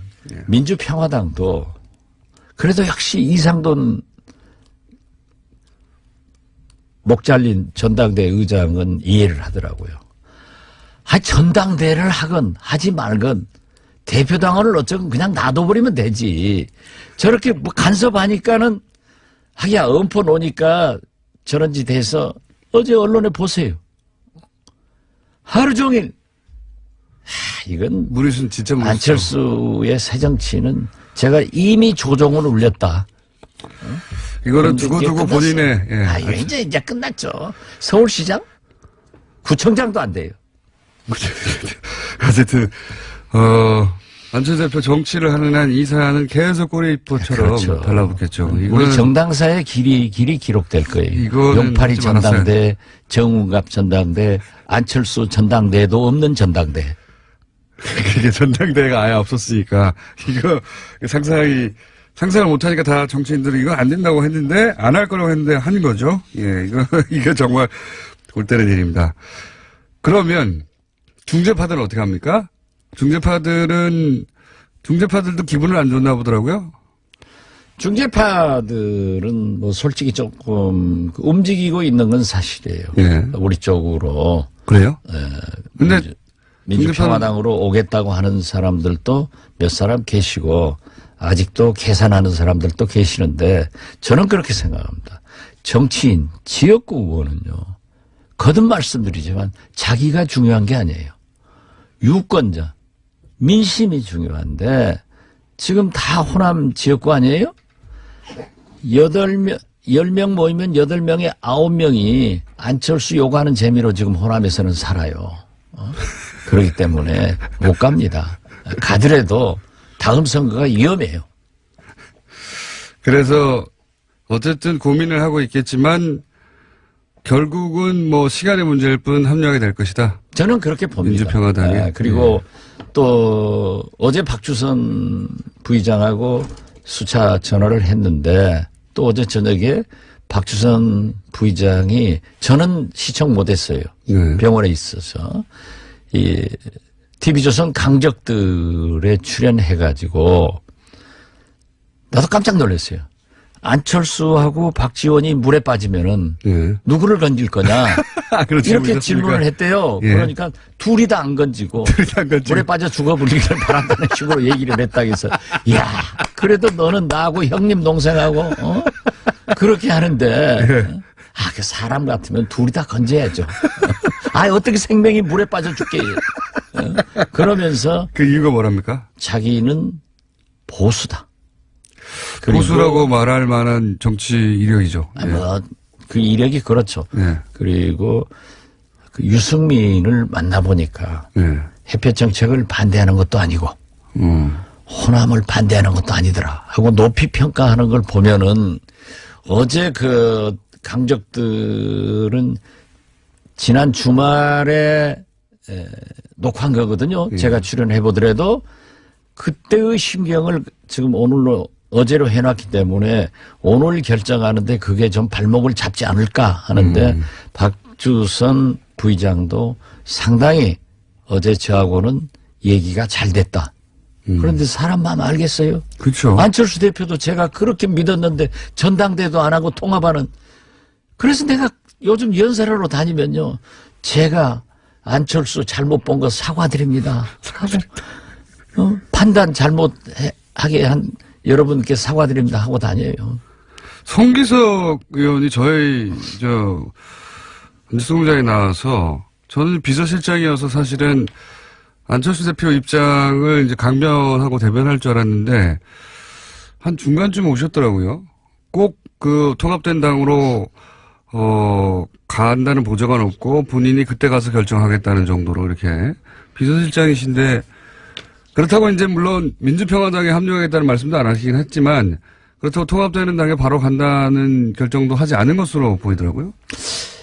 뭐 송기석 의원하고 참 친해서 내가 야자 하면서 혼도 많이 냈어요. 너 그러면 안 된다. 대표님은 대부분 다 야자하시나요? 네가 광주 국회의원인데 네. 5.18 정신, 광주 정신을 훼손하는 사람들하고 어떻게 같이 가느냐. 그런데 사실 애석한 게 저는 뭐 잘 되리라고 기도하고 있습니다만은 내일 모레 2월 8일 10시 10분에 대법원 선고가 있습니다. 그렇죠. 네, 그렇기 때문에 개인적으로 굉장히 네, 저도 참 잘 돼서 의원직을 계속하기를 바라는데 그 판사 출신이기 때문에 양심은 있죠. 그래서 저도 저한테도 그랬어요. 저 간투겠습니다. 그리고 이건 절차적으로 충분한 많다고. 소통도 하지 않고 저하고 얘기 안 한 거 알거든요. 잘못했습니다. 그러나 자기가 대법원 선고를 앞두고 잘 될지 못 될지 모르는데 안철수 대표하고 지금까지 관계가 있었는데 인간적 의리를 끊어버리기가 너무나 가슴 아픕니다. 해서 야 도둑놈하고 인간적 의리가 중요하냐. 정의로운 광주 정신을 지키는 게 중요하냐.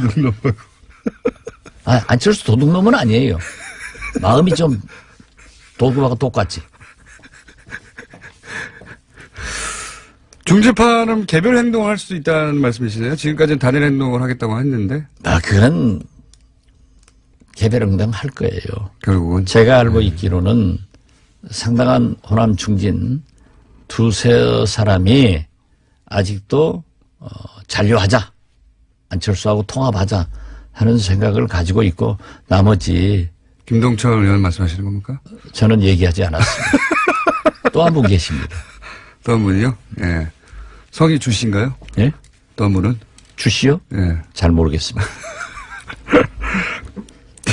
알겠습니다. 그 두 분은, 통합에 어떻게든 합류하는 쪽으로 마음을 기우신 듯한 인터뷰들이 있더라고요. 주승용 의원은 그런 의사를 표시했지만, 예. 김동철 의원은 성격상 예. 잘 몰라요. 저하고 예. 제가 청와대 비서실장 할 때 행정관에서 비서관으로 승진시켰고, 예. 권노급은 보좌관을 했기 때문에 수십 년 알고 지내요. 예, 수십 년. 그렇지만, 김동철 대표의 성격은 네. 하루에 예. 냉탕, 온탕만 왔다 갔다 하는 게 아니라 냉탕, 열탕을 12번씩 왔다 갔다 하니까 그때 들어봐야 알아요. 아무도 예측할 수가 없군요. 예. 예. 그런데 굉장히 정의로운 사람이기 때문에 저는 광주 5.18 정신을 훼손하는 일은 결코 없을 것이다. 이렇게 말씀드립니다. 그렇게 되면은 MB 얘기 좀 합시다. MB 얘기요? 예. 예. 그럼 민주평화당은 어떻게 됩니까, 그러면? 창당 잘 되고 있나요? 장당 오늘 또 이 방송 끝나면 저는 여수로 KTX 타고 내려가요. 예. 오늘 정당의 요건인 서울, 경기, 광주, 전남북 시도당 창당대회를 해가지고 2월 6일 날 하는데 잘 됩니다. 분위기가 좋습니까? 좋습니다. 지금 보세요. 그 요즘 여론조사. 항상 웃으시니까. 아니요. 예. 여론조사 어제 나온 걸 보면은 우리가 3%였던데 예. 7%로 올랐더라고요. 그래요? 예. 아직 전 못 봤는데. 7%로 잠시 후에 오르고. 듬습니다. 네. 그리고 물론 이 국민의당과 바른정당을 합쳐놓으면 약 11% 되더라고요. 네. 그리고 11% 나온다. 그러지만은 제가 자꾸 말씀드립니다만은 야권 통합, 동서화합 이렇게 물으면은 다 지지합니다. 그런 효과가 그런데 있을 것이다. 우리는 자꾸 국민의당 반대파, 호남당 이렇게 물으면서 부정적인 민주평화당 예. 이러니까 그래도 7%가 오른 거 보고 몇 명입니까, 그러면? 처음에 딱 창당될 순간에. 우리 의원들이요. 예, 숫자를 말씀해 주세요. 지금 현재 확실하게 서명한 사람은 박주선 부의장은 200만 원까지 냈는데 예. 자기가 받는다고 하면은 17명입니다. 17명. 예. 그런데요. 예. 연연할 필요 없어요. 그럴 필요 없다. 예, 개문 발차하면 다 온다. 결국은 다 오게 되겠다. 그럼 다 오게 되는 시점은 올림픽 이후? 올림픽 그럴 즈음? 거예요. 예. 우리가 창당하면은. 창당하면. 그리고 아니 의원들이 예. 법을 만드는 사람이고 지키는 것은 잘 안 지킨다고 사회적으로 비난을 국민들로부터 받지만은 전당대회도 없는 통합을 보고 어떻게 그 전당대회. 불의한 예. 당에 남아 있겠어요. 그 전당대회를 안 하는 건 진짜 상상하기 힘든 일인데 어쨌든 그렇게 됐습니다. 이건 완전히 세계적 기네스북에 오르는 일이에요. 정당사에 기록되고. 예. 보통은 이제 과장이신데 이건 맞습니다. 이게 기네스북에 오를 만한 일이긴 합니다. 아니, 나는 칭찬해 주니까 나한테 과장한다고요? 방송 시작하기 전에 나보다 과장해서 말하라고 얼마나 꼬드기고 말이지. 저러니까 공장장 믿지 마세요. 청취자 여러분, 박지원을 믿으세요. 자, 이명박 전 대통령이 올림픽 개편막식에 초청장을 받고 본인이 참석하겠다고 했어요? 예. 왜 그랬다고 보십니까? 참석해야죠. 그래도 지금 현재 예. 우리나라 헌정사 얼마나 불행합니까? 전직 대통령 예우를 받고 있는 대통령은 이명박 대통령 한 분입니다. 현존하는, 그렇죠. 네, 생존하는 대통령 중에서. 그런데 곧 그게 박탈될 건데 마지막 행사 해야죠. 마지막 행사. 그러니까 MB의 3대 빅 이벤트가 지금 기다리고 있는데 첫째, 평창 동계올림픽 개막식에 참석한다. 예. 두 번째, 서울중앙지검 앞에서 기념사진 찍는다. 세 번째, 서울구치소로 향하는 모습 사진 찍는다. 이게 기다리고 있는 거예요. 그래 가야죠. 3대 이벤트입니까? 3대 이벤트죠. 이제 그 딱 제가 맞을 테니까 이번에는 제가 맞으면은 진짜 박수 쳐드릴게요. 예. 박수만 칠 게 아니라 커피 한 잔 사세요. 알겠습니다. 그런데 최근의 뉴스로는 김대중 전 대통령 뒷조사를 대북 공작금으로 했다. 이 뉴스도 계속 타고 있습니다. 저는요. 예. 어제 SNS에다도 페북에다도 올렸습니다만 땡큐 MB입니다. 땡큐 MB. 진짜 이번만은 MB한테 감사하고요. 어떤 의미에서 감사합니다. 왜냐하면요. 예. 지금도 이 보수 우파 일베들이 김대중 대통령이 수조 가지고 있다. 뭐 미국에 숨겨놨단 말 뭐 많죠. 미국에 있다. 부동산이 있다. 박지원이 어쩐다. 측근들 어쩐다. 심지어 뭐 권노가 어쩐다. 네. 별 얘기를 다 하거든요. 네. 그리고 SNS에서 볼 수가 없어요. 네. 댓글 달고. 그러는데 MB가 국정원 시키고 2년 동안 털었는데도. 국세청장 시키고 예. 미국 IRS 알아요? 제일 강력하죠. 거기는. 모르면서 아는 척하지 마. IRS는 미국 국세청을 말하는 거예요. 그러니까 제일 강력하죠, 제 말은. 강력하죠. 예. 거기 못 거기 빠져나가죠. 한국계 직원한테까지 뇌물을 주어가지고 찾으려고. 2년간 예. 소위 데이비드슨 예. 공작이라는 미명 아래 김대중 은닉 재산과 측근들을 뒤지고 또 연어라는 공작 이름으로 노무현 대통령 재산 찾았는데 예. 아무것도 없다. 안 나왔다. 예, 안 나왔다. 국정원과 국세청이 인증해 준 거죠. 인증하고 미국 네. IRS까지 인증해 줬으니까 이제 제발 그 모략 좀 하지 마라. 그런 의미에서 제가 없다고 하면은 안 믿을 건데 네. MB 꼬붕들이 전부 댓글 달거든요. 그 사람들이 해서 했기 때문에 저는 예.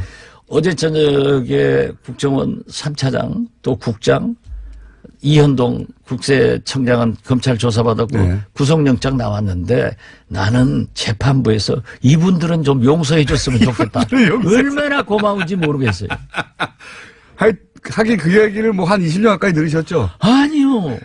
아니 최근에도 그랬지 않습니까? 그러니까요. 계속 듣고 계시죠. 우리 이호 여사님이 네. 신한은행에서 하루에 2조 3일 걸쳐서 6조를 인출했다고 그러는데 6조를 그것도 현금으로. 현금으로. 아니 6조를 우리나라 모아가지고 은행을 있으니까. 예. 은행에서 하루에 현금 2조 예. 6조를 인출하면 은행 문 닫아요. 그러니까요. 그래도 그걸 또 믿어요. 그리고 미국에 부동산이 있다.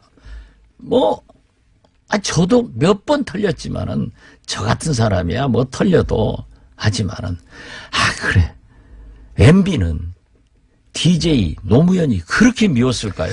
본인이 그렇게 이제 차명으로 이렇게 보유한 것들이 많다 보니까 자기가 도둑질을 예. 했으니까 남도 그렇게 하는 걸로 알고 보세요 이번에 다스 창고에다가 노무현 대통령 가지고 봉하러 갔다고 난리 났었잖아요. 예, 예. 그런데 자기는 갔다가 지금까지 숨겨놓고 있더라고요. 그러니까요. 그래가지고 염치 좋은 게 그거 돌려주라고. 그게 말이 되는지. 아무튼 이건요. MB는 진짜 잘못 안 한 것을 찾아내는 것이 훨씬 빨라요. 잘못 안 한 것을 찾아내. 그러나 진짜 고맙죠. 그러니까요. 저도 그 대목은 놀라웠습니다. 왜냐면은 티끌만 나왔어도 그죠? 티끌만 나왔어도 부풀려서 분명히 뭔가 했을 텐데 진짜 아무것도 안 나왔구나. 그러니까 보세요. 네. 대북 공작금으로 데이비드슨 작전 네. DJ를 위해서 연어작전 노무현 대통령 또 흑금성 네. 한명숙 박지원 박원순 정현주 또 누구더라? 분명히 있습니다. 예. 금속장선. 예. 이 사람들 저도 그렇게 조사를 했는데 안 나왔으면은 안 나왔다고 이제 그 댓글 제발 모략하는 글 넣지 마세요. 감사해요. 그 사실관계와 상관없이 앞으로도 계속 확인할 겁니다. 사람들이 믿어주니까. 믿고 싶은 것, 보고 싶은 것만 보는 사람들이 있으니까 앞으로도 당하시겠지만 그때마다 이제 이 기사를 붙여주시면 되죠, 대신. 그런데 하도 많아서 네. 그건 아주 영어로 하면 알아들어요? 이그노 하는 거예요. 이그노가 무슨 말인지 알아요? 무시하는 게 무시. 이그노라는 단어를 아는데 그렇게 발음하는 건 처음 듣습니다. 예, 이그노. 한국말로 해야지. 사람 이름 같습니다. 이그노. 자, 오늘 시간이 다 됐고, 혹시 이거 했었어야 되는데 시간 지나가지고 못했네 하시는 말씀 있어요? 예, 평창 예. 동계올림픽은 성공시켜야 됩니다. 다소 문제가 있다 하더라도 잃어버린 남북관계 10년 이것을 복원하기 위해서 문재인 정부에서 대통령이야 모든 사람이 노력하고 다 우리가 성공시켜야 되잖아요.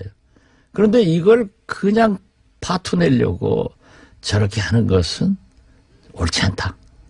그래서 아까 박영선 의원 강조하던데 우리가 조금 양보하더라도 이걸 성공시켜서 자꾸 좋은 방향으로 가자.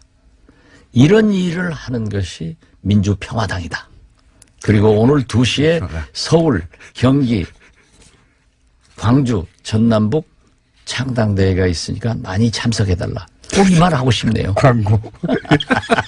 광고 아니죠. 이렇게 하겠습니다. 공지죠. 예, 아직까지는 소속이 국민의당 박전 대표였습니다. 저는 당원권 징계 먹어서 아무것도 아니에요. 그렇게요? 그리고 제 명함도 다 바꿔버렸어요. 그러면 지금 무소속입니까? 아니, 공중에 떠 있는. 아직은 징계당한 그러면. 국민의당에서 징계당한 박지원 전 대표였습니다. 그래도 훨씬 잘 나갈 박지원입니다. 감사합니다. 예, 감사합니다. 자, 그것마저 알려주마. 예. 틈새에서 빠르게 주중에 여론을 알려드리는 시간입니다. 다 대부분 주말 주초에 하는데 저희만 주중에. 그러다 보니까 다른 조사하고 항상 다릅니다.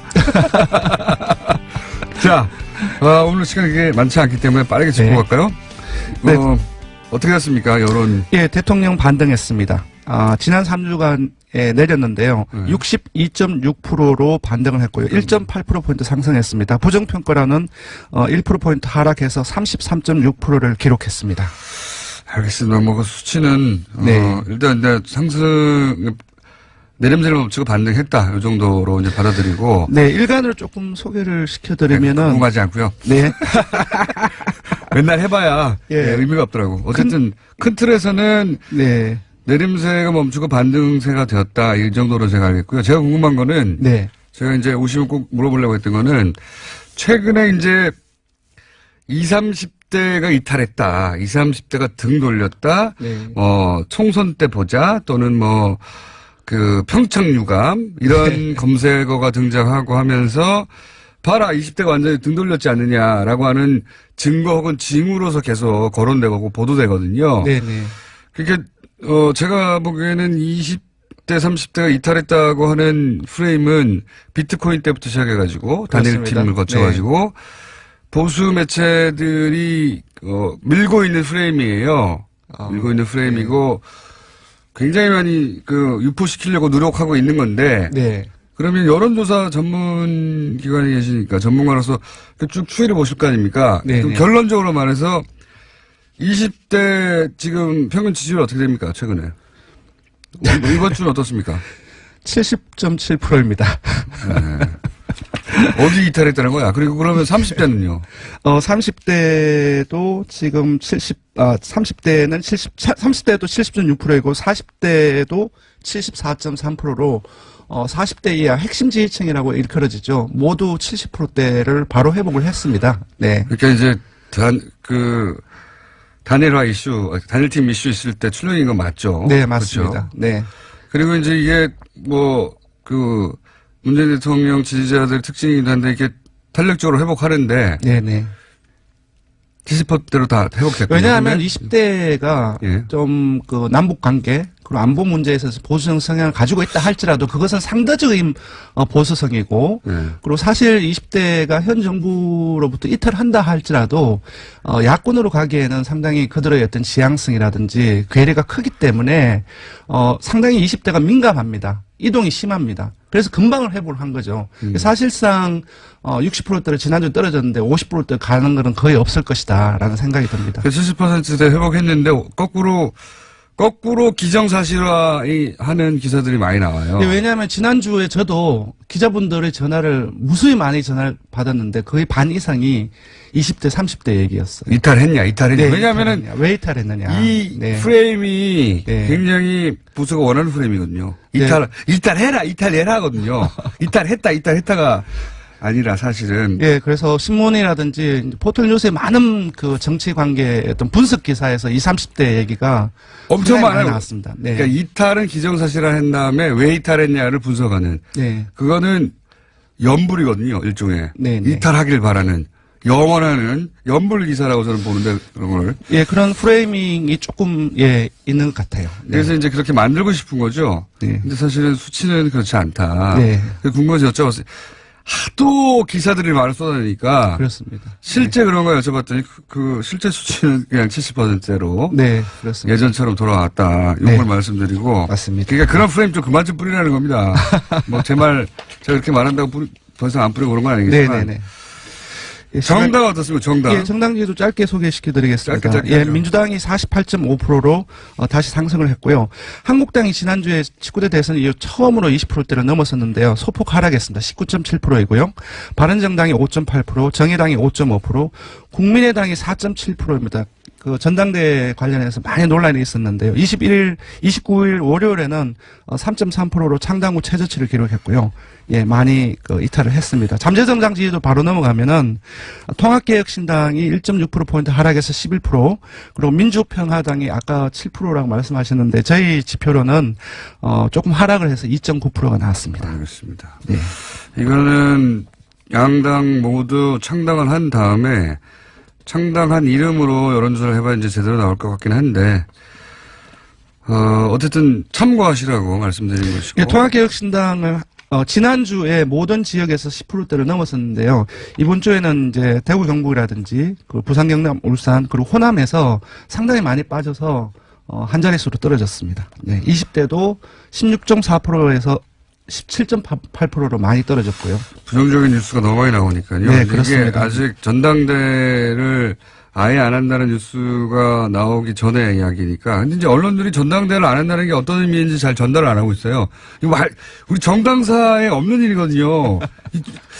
저로서는 오랫동안 예, 당원 이 분야에 예. 있었던 사람으로서. 예, 조사 개요를 말도 안 되는 불러드리면은, 일인데. 예, 이번 주중조사는 TBS 의뢰로 이번 주 월요일부터 수요일까지 사흘 동안 전국 19세 이상 1,501명을 대상으로 했습니다. 유무선 전화면접 자동응답 혼용 방식을 실시했고 표본 오차는 95% 실에서 플러스 마이너스 2.5%포인트, 응답률은 5.1%였습니다. 자, 재밌는 조사를 하나 했습니다. 그것마저 알려주면. 이명박 전 대통령이 참석하겠다고 선언을 했고, 정부도 당연히 초청을 했으니까 그랬던 네. 거고요.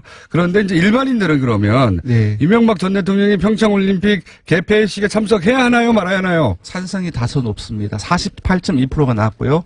반대는 44%가 나왔습니다. 야, 또 박빙이네요. 네, 왜 그러냐 하면 제가 생각을 해봤더니, 네. MB 정부 때 유치를 했습니다. 또 발표가 2011년 7월에 나왔었고요. 네. 그리고 그래도 전직 대통령이지 않느냐. 네. 여러 의혹이 휩싸였지만. 그래서 호남도 찬성이 높고, 그리고 심지어 가장 그 진보적인 성향을 보이는 30대에도 네. 다소 찬성이 높습니다. 금방 말씀드린 두 가지 요인 때문이 아닌가 싶고요. 네. 네, 그렇습니다.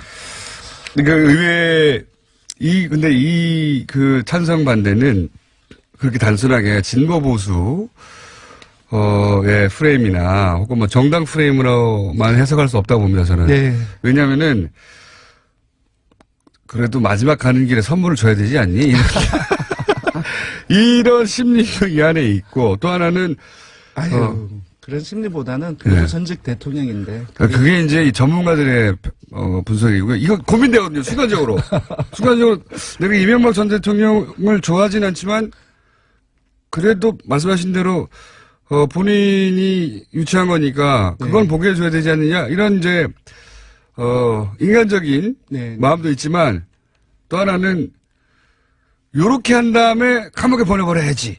이런, 쌤통이다. 이런 마음도 그 안에 복잡해요, 이게. 그래도 평창이 국가적인 대사인데 그래도 평창은 잘 치러되지 않겠느냐 참석하고 또 이제 그런 정반대 분들이 쪽 많겠죠. 보수층에서 일부는 이렇게 해서 이제 화합하고 그래서 이제 더 이상 이런 수사도 하지 말고 이런 마음으로 찬성을 누르실 분들도 있을 것이고요. 네. 굉장히 복잡한 네. 이거 분석 한번 해봐 주세요. 수치는 그렇습니다. 전 동의하겠습니다. 그래서 제가 지금은 시간이 없는데 제 말은 요걸 한번 분석해 달라요. 알겠습니다. 예. 네. 다시 한번 말씀드렸지만 찬성 48.2%, 반대 44.0%였습니다. 44.0%였습니다. 잘 모름 갈등하다가 잘 모름 7.8%. 단순한 문제인데 잘 모름. 예. 여기까지 하겠습니다. 리얼미터의 권수정 조사 분석 실장이었습니다. 감사합니다. 고맙습니다. 원더걸스, 문자 폭발이었는데, 외국인 나와서 동시 통역하는 줄 알았어요. 두 채널이 동시에 나와서. 네. 두 목소리가 다 들립니다. 집중력이 강화되네요. 그리고 초등학교 1학년 아들이 라디오 고장났다고 목소리가 섞여 나온다고 그러는데. 다음 시간부터는 제가 좀 정리를 좀 더 적극적으로 해볼까 합니다. 네. 그리고 대놓고 블랙하우스 홍보하는 거 아니냐? 박학수 감독으로. 네, 맞고요. 맞긴 맞는데 그거하고는 별개로 오늘 저는 11시에 있습니다. 블랙하우스 3회. 그거하고는 별개로 베트남과의 관계가 다른 국면으로 들어설 수 있는 굉장히 절호의 찬스라고 저는 생각하기 때문에 베트남 사람들의 한국에 계신 베트남 사람들 얘기도 듣고 좀 베트남에 있는 사람들의 얘기도 듣고 이런 시간을 저는 뉴스공장을 통해서 가져볼까 합니다. 국제관계에 관심이 개인적으로도 많고 베트남과 관계는 굉장히 특수한 면이 많거든요. 우리가 다른 나라에 가서 전쟁한 것이 베트남 말고 없어요. 생각해 보시면 그때 많은 일이 있었거든요. 그래서 개인적인 관심이 많아서 말씀드린 바가 있고 블랙하우스도 홍보하고 YTN 응원한다는 문자도 많이 왔습니다.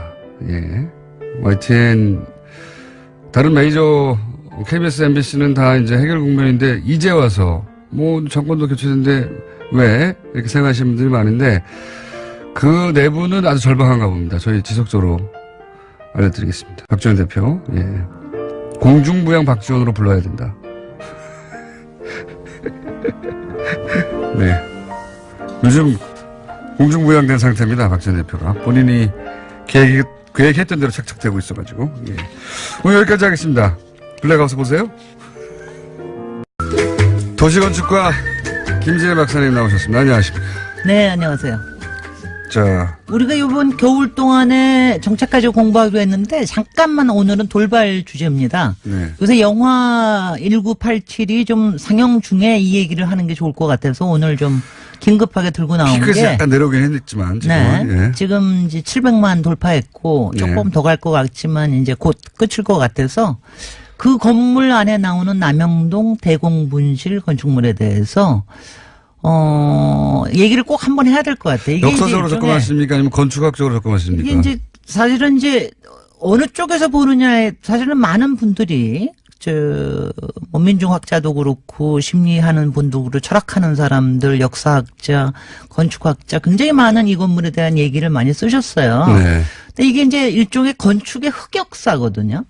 이제 이 흑역사 때문에 사실 이걸 알고 계신 분도 있고 모르고 계시는 분들도 있을 텐데 이게 왜 이제 건축의 흑역사라고 그러냐 하면은 이제 남영동 대공분실의 그 비극적이고 정말 암흑적인 그런 역사에 대한 것 자체가 그런 것뿐만이 아니라 그 건물을 설계한 사람이 대한민국의 대표 건축가라고 일컬어지는 김수근이라는 건축가라는 거. 아, 그래요? 그건 몰랐습니다. 그걸 모르셨어요? 몰랐어요. 그러니까 들고 나왔어야 됩니다. 저는 이제 이거를 알게 된 건 이것이 밝혀진 게 2000년대 초입니다. 노무현 정부 때 아마 그때 밝혀진 거. 저도 그때 처음 알았어요. 그 충격적인데 그분은 그러면 이 건물의 목적을 알고 설계한 거예요? 그거는 명확하지가 않습니다. 그 왜냐하면 이제 김수근 건축가는 1986년에 돌아가셨기 때문에 그리고 이 건물은 1976년에 설계됐고 또 1983년에 다시 증축이 돼서 5층에서 7층으로 증축이 됐는데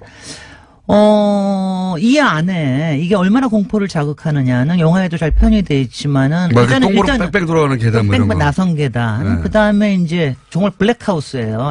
시커먼 이제 전벽돌로 지어져 있고. 그냥 정보기관에 쓸 건물이다 이렇게 생각하고 만드신 건가요? 아니면 진짜로 이 목적을 알고 만드신 건가요? 그러니까 당시에 건축 허가 도면에는 남영동 오피스라고만 그것도 영어로 써 있다고 그래요. 근데 이제 이걸 아셔야 되는 게 당연히 그때는 내무부에서 발주한 프로젝트인데. 하지만 오피스 건물처럼 안 돼 있잖아요, 내부가. 내부는 실제로 오피스처럼 돼 있습니다. 아니, 제 말은 뭐냐면 나선형 계단이라든가 물론 뭐 나중에 해석을 그렇게 해서 그럴지 모르겠어요. 아니, 그러니까 이제 이렇게 좀 저걸 해볼게요.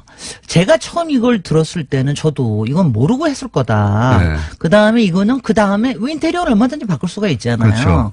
인테리어를 바꿔서 했을 거다. 마치 이제 그걸 쪼개서 했기 때문에 그랬을 거다. 그러니까 김수건 선생님이 이걸 알고 했을 리가 없다라고 하는 쪽으로 저는 이제 아무래도 그렇죠. 건축인이니까. 그렇게 이해하고 싶은 거죠. 그리고 이제 예. 김수건 선생님은 대한민국 대표 건축가뿐만 아니라 문화예술에 굉장한 족적을 남기시고 또 인본주의적인 건축가로 맞습니다. 알려져 있는데 네. 그럴 리가 있겠는가. 그럴 리가 있겠느냐. 이러고서는 이제 처음에는 그랬습니다. 그래서 저도 증거를 찾으려고 정말 노력을 많이 했어요. 모르겠을 그럴 리가 거라고 있느냐. 하는. 그러니까 그리고 만약 알고 했더라도 밑에서 했을 거다. 뭐 왜냐하면 이제 솔직히 76년도라고 그럴 것 같으면 아직은 민간 시장이라는 게 거의 없을 때예요. 거의 관공서 건물로 먹고 살 때입니다. 건축가들도. 그리고 뭐 김수건 선생님이 사실은 권력가들하고 굉장히 친한 뭐 거의 유착 관계라고 할 정도로 친한 건축가였기 때문에 대표적인 건축가였으니까요. 그랬으니까는 이제 아마 그랬을 거다라고 했는데 이게 이제 정확히 알려진 거는 저도 이거 그러니까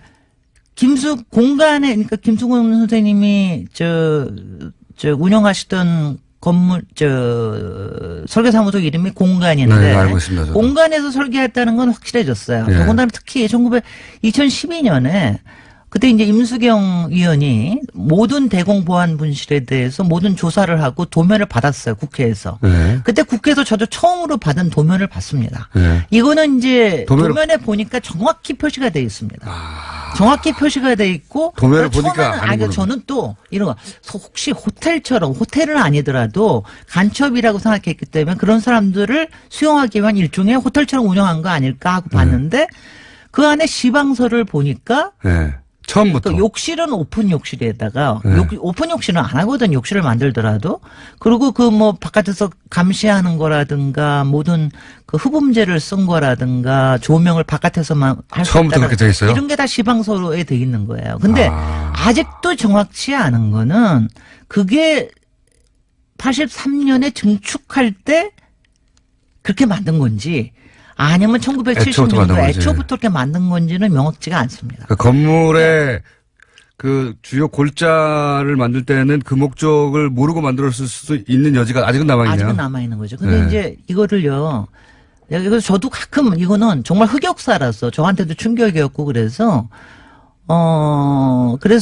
그 다음에 이제 여러 가지를 오픈 욕실이라는 건 상상할 수가 없죠. 오픈 욕실은요, 정말 상상할 수가 없는 거예요. 그러니까 왜 욕실을 다 열어놓고 도면에다가 문 있는 거 아니라, 그리고 문도 챙겨보고 이제 많이 저거 했는데. 시방서 처음부터 없더라. 그리고 이제 좁고 긴 창문, 바깥에 내다볼 바깥에 잠깐 내다만 볼 수 있고, 이제 몸을 투신할 수 없는 좁고 긴 창문. 근데 이게요. 그런 거를 만약에 처음부터 했다면 알고 한 거잖아요. 알고 한 거. 더군다나 왜 5층에다 했느냐. 지하가 아니라. 뭐 이런 등등의. 근데 이제 이게, 사실 이거에 대한 진실은 사실은 모를 수도 있고 사실은 알려질 수도 있어요. 앞으로 저는 이제 솔직히 제 지금 심정이 아니라 그동안의 심정이 사실 공간사가 굉장히 많은 후배 건축인들을 생산을 했고 그리고 그때 일했던 사람들도 다 있습니다. 생존하신 분들이 많습니다. 그분들이 저는 좀 증언을 해주셔야 된다고 생각해요. 진실에 대해서. 그리고 이게 모를 수도 있죠. 그분들도. 모를 수도 있지만 사실 모든 건축 도면에는 누가 책임 취프라는 거 이런 거 다 쓰게 돼요. 누가 도면을 그리고 다 쓰게 돼 있거든요. 알려면 알 수가 있습니다. 그리고 나서서 왜냐하면 이런 거는 이런 흑역사에 대한 거는 명확하게 해야 된다라는 거 하나. 그다음에 또 하나는 이게 이제 그 많은 그 학자들이 분석을 하면서 이게 지킬거 하이드 같은 거다. 이게 이제 왜 더군다나 이제 제가 건축인으로서 굉장히 이 딜레마에 빠지는 건 뭐냐면은 여기 나온 어휘들. 건축 어휘들, 그러니까 전벽돌이라든가, 좁고 긴 창문이라든가, 둥근 입구라든가, 나선형 계단이라든가, 이런 건축 어휘들이 있잖아요. 옵티콘 상상하고. 네네. 그게 이제 그런 것들이 사실은 김수근 선생님이 설계하시고, 우리나라의 최고 건축물이라고 하는 공간사옥에서도 다 나오는 것들입니다. 그러네요. 다 나옵니다. 네, 그러네요. 공간사옥 가보셨군요. 예. 공간사옥 가보면은, 그렇게 돼 있죠. 정말 한국적이고 그 안에 보면은 그 똑같은 나선형 건물도 똑같이 있어요. 그 전벽돌 똑같은 거 써. 그리고 비슷한 시기에 이게 된 겁니다.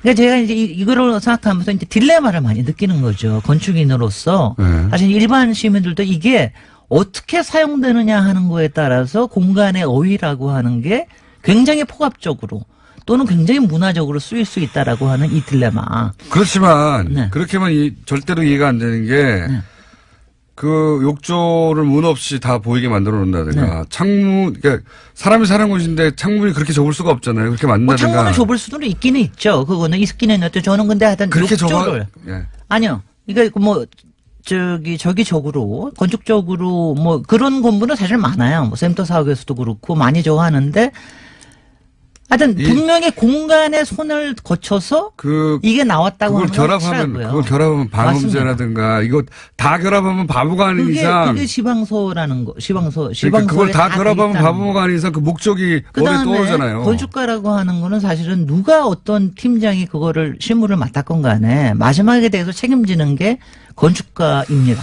근데 이런 책임감에 대해서 그야말로 지킬과 하이드 같은 일을 했다라고 하는 거. 그러니까 대한민국의 대표적인 건축물, 가장 최고의 작품이라고 하는 작품과 그다음에 정말 흑역사적으로 가장 암흑의 건물이라고 하는 이 남영동 대공분실이 같은 건축가의 손에 의해서 또 비슷한 건축 어휘에 의해서 만들어졌다고 하는 이것이 참 그렇습니다. 그래서 지금 이거 들으시는 분은요.